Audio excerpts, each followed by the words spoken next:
Namaste, my name is Dhieyo and welcome to my channel. Today I'll tell you how we need to upgrade ourselves from humans to now becoming superhuman. It's very important that we keep upgrading ourselves.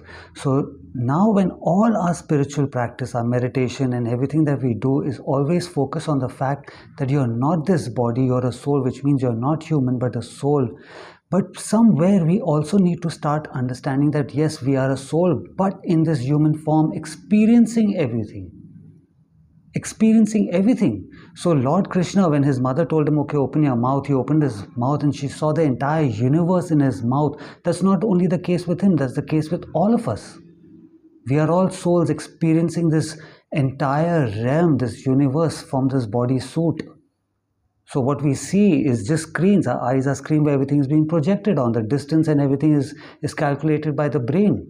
Our ears are speakers. The taste and everything are taste buds on our tongue. The food has no taste. Similarly with our touch. So this body suit is extremely important, and it's time that we upgrade it to now becoming superhumans.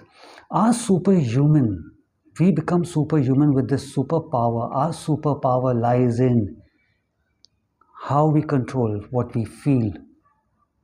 What we feel, how we feel, when we feel, according to how we want it. When I say we, I mean the soul, how the soul wants it, is our superpower. That is going to take us apart from being humans. That will make us stand out from regular humans to now you becoming a superhuman or a spiritual being is how we see it. Now this person is a human, he's a spiritual being now. This one's human, this one's spiritual being. There's a difference between it. So our superpower lies in how we feel. So now whatever we are feeling is what the matrix wants us to feel through our five senses. Every experience that we are gaining, that we are seeing, is being now collected with our senses. The experience of that is now being registered by our third eye, which is the eye of our perception, and then it gets registered in our organs. It gets stored in our organs. So now the practice that is done to have a higher perspective, to change your perspective constantly, to condition yourself that no matter what the matrix tells you, good, bad, ugly, whatever it is, not just bad, even the good, you decide now how you are reacting to it, because your perception is now conditioned to have a higher perspective, to have a lower perspective, to have a different perspective altogether. So this perception, when you condition yourself, is going to do just that. It's going to control how you feel. Like I said, our superpower lies in how we feel. So now this asana, which is called the Shrish asana, is always seen as the king of all asanas. Why is that? The sweet marketing that has been done is it's good for our brain, it's good for our eyes, our skin will start glowing, it's good for the hair, it gets our body in balance, but that's all sweet marketing done to take the actual power away from it, our focus away from it, what it's actually supposed to do. So the headstand, or like how we call it the Shrish asana, actually conditions our third eye, our perception, to a different perception. Because right now you're upside down, you are conditioning this third eye to see things in a different way, in a different point of view. This is why when you're doing it, for this reason, you keep your eyes open. You keep your eyes open when you're doing Shrish asana.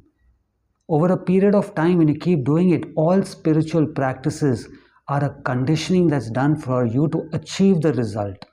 Where people say, okay, how long should I do? How much time will it take? Now you tell me, you right now at this age that you're watching this video, you are walking so easily. Your conditioning happened way back when you were a child, as a toddler, when you were first crawling, then you stood up, then you took those baby steps.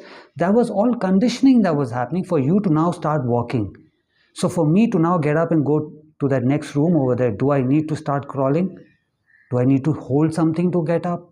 Do I need to do baby walking for it? No, I've conditioned myself that now I can start walking. So everyone who is doing spiritual practices like mudras, mantras, meditation, everything for such a long period of time, and they very proudly say it, now we've been doing this for 15 years, 20 years, then there's something really wrong that you're doing. You haven't conditioned yourself. You have not yet reached the result of what you're trying to do. So for an example, even if you're doing Gyan Mudra for knowledge, I mean, how long are you going to keep doing it? All your life? No, you do it for a particular period of time till now your entire body suit, this projector, is conditioned for you to constantly keep getting that knowledge. So it's the same thing with Srisasana, with the headstand. You decide how long you want to do it. The most important part is you got to know why you're doing it.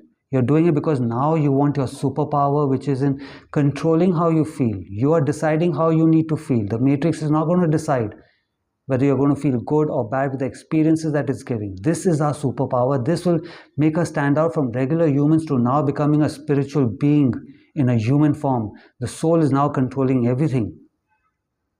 So you will decide that. Nobody with a certificate that says I am a yoga instructor, I am a guru and my guru is so and I will tell you 15 minutes. No, you may need it for 20 minutes. I may need it for 1 hour. Somebody may need it for 5 minutes. And at the same time, somebody may not need this. You're the best person to decide that. Do you really want to change your perspective, perception to things? If it's going great, life is going great, then you don't need to do it. Not everyone needs to do all this. Maybe you're already superhuman. But yeah, because now everyone is doing it, there's a video about it, let me also do it. No, don't do it. Yeah, I'm telling you, somebody who's giving you this knowledge is telling you, do it if you need it. If you don't need it, you don't need to do it. As long as you know about this, that's more important.